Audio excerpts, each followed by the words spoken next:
We take a load of interns on at Warehouse Project and Part Life, and they get a feel of whether they enjoy it or not.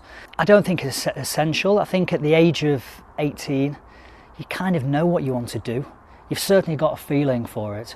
It might not necessarily be what you're going to end up doing. I wanted to play for Manchester United, but I was rubbish at football, so I had to do something else. But I think at that age, you know where your path lies. And I would certainly encourage people to, maybe take an internship on or go and find out a little bit more about it, do some digging. The interns that we take on aren't the people that send an email with boring, I've done this, I've done that, and I'm interested in this, that and the other. It's people that do something slightly different, like turn up at the office, and one guy refused to leave until I spoke to him. Things like that, they're eye-openers.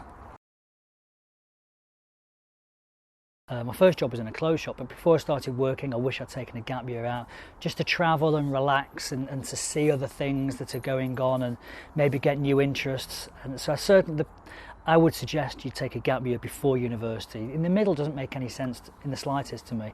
And I think if you're doing it at the end of the university, you're sort of missing, you're on a roll then, you've just got your degree or whatever, and that's the time to hit your career.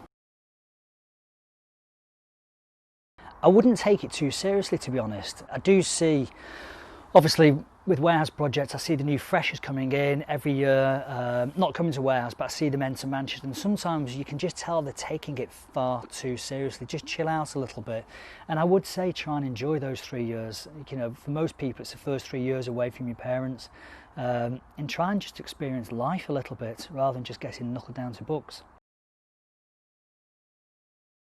I didn't know I was going to end up putting nights or parties on, but I always felt that whatever I did was going to succeed. And that does sound really cocky and really arrogant, and I really don't want it to be taken that way, but I didn't see it any other way.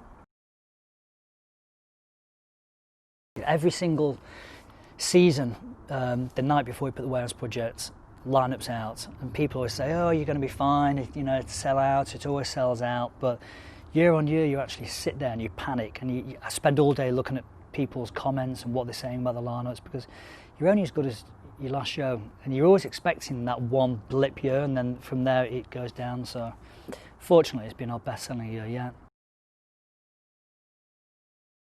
To succeed in this industry, I would give, and I have given before, one piece of advice, not just the music industry, but anybody that's starting up a business at a young age.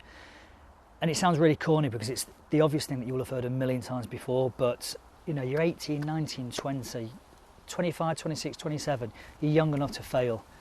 And I failed so many times before it started to work for me. And so many days to begin with, bailiffs were knocking on the door and I was hiding behind a couch, and I hadn't paid my rent, and I couldn't afford to pay my rent, and the electricity was being cut off, and they installed a meter for me, and those days are learning days. So out of every negative comes a strong positive. So just go for it, throw everything at it. If it doesn't work, brilliant, try again, because you would have learnt lessons from why didn't it work last time. So each time you fail, you're up a ladder. So my advice is just do not be scared.